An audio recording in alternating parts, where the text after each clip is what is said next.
നവമാധ്യമങ്ങളിലെ വീഡിയോകൾ കണ്ട് ആവേശഭരിതരായി സാഹസികതയ്ക്ക് ഇറങ്ങുന്ന യുവാക്കൾ സൂക്ഷിക്കുക. ഇത്തരത്തിൽ യൂട്യൂബിൽ വീഡിയോ കണ്ട് ആവേശം കയറി കോഴിക്കോട് ആനക്കാംപൊയിലിലെ വനപ്രദേശത്ത് അതിക്രമിച്ചു കടന്ന 8 സംഘത്തെ വനപാലകർ അറസ്റ്റ് ചെയ്തു. മലപ്പുറം സ്വദേശികളായ 6 പേരും ഇവരുടെ സഹായികളായ മുത്തപ്പൻപുഴ സ്വദേശികളായ 2 പേരുമാണ് പിടിയിലായത്. ഒരു രാത്രിയും പകലും വനപ്രദേശത്ത് കഴിച്ചുകൂട്ടിയ ശേഷമാണ് സംഘം വനപാലകരുടെ പിടിയിലായത്.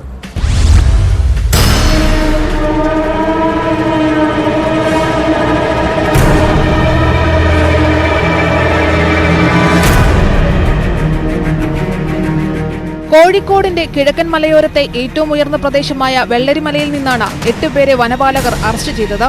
മലപ്പുറം രാമനാട്ടുകര സ്വദേശികളായ കൊളോറക്കുന്ന് സത്യൻ, പിലാക്കാട്ടുപറമ്പ് അമൃത ഹൌസിൽ വി അമിത്, പ്രണവം വീട്ടിൽ T K Brijesh, Vaidyarangadi Varippadan K Jayaram, Aikkarappadi Kollarappally Satheesh, Puthukkode Pallippurath പുറായിൽ പി പി ഗോപി, മുത്തപ്പൻപുഴ കോളനിയിലെ ഹരിദാസൻ, ഗോപി എന്നിവരാണ് പിടിയിലായത്.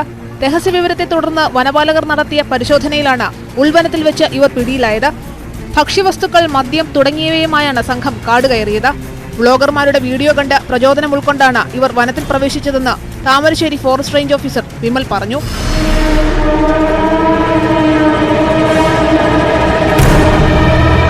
കരിമല ഭാഗത്ത് കുറച്ച് ആളുകൾ കയറി എന്നുള്ളൊരു അടിസ്ഥാനത്തിൽ നമ്മൾ സ്റ്റാഫ് പോയി അവിടെ പരിശോധന നടത്തി. അപ്പൊ അതിന്റെ ഭാഗമായിട്ട് ഒരു 7 പേരെ അവിടുന്ന് അറസ്റ്റ് ചെയ്യുന്നുണ്ടായിരുന്നു.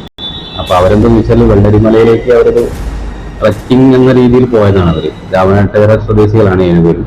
അതിൽ 2 ട്രൈബ്സ് ഉണ്ട് നമ്മൾ അവിടുത്തെ തൊട്ടടുത്തിൽ തന്നെയാണ്. പക്ഷെ അവരെന്താ വെച്ചാൽ യൂട്യൂബർമാരും ആ രീതിയിലൊക്കെ അറിഞ്ഞിട്ടുള്ളൊരു ഇതാണത്. ആ രീതിയിൽ വ്ളോഗർമാരൊക്കെ ചെയ്തിട്ടുള്ള കണ്ടിട്ടുള്ളൊരു പരിചയത്തിലാണ്. പക്ഷെ നമുക്കെന്താ വെച്ചാൽ നമ്മളെ വനത്തിലേക്ക് അനധികൃതമായി കയറുന്ന സെക്ഷൻ 27 പ്രകാരം കേസെടുക്കാവുന്നതാണ്.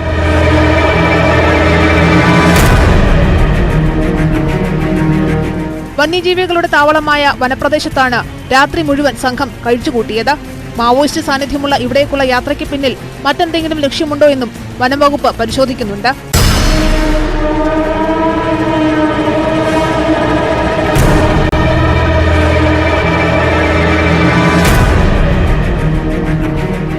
ന്യൂസ് 18 താമരശ്ശേരി.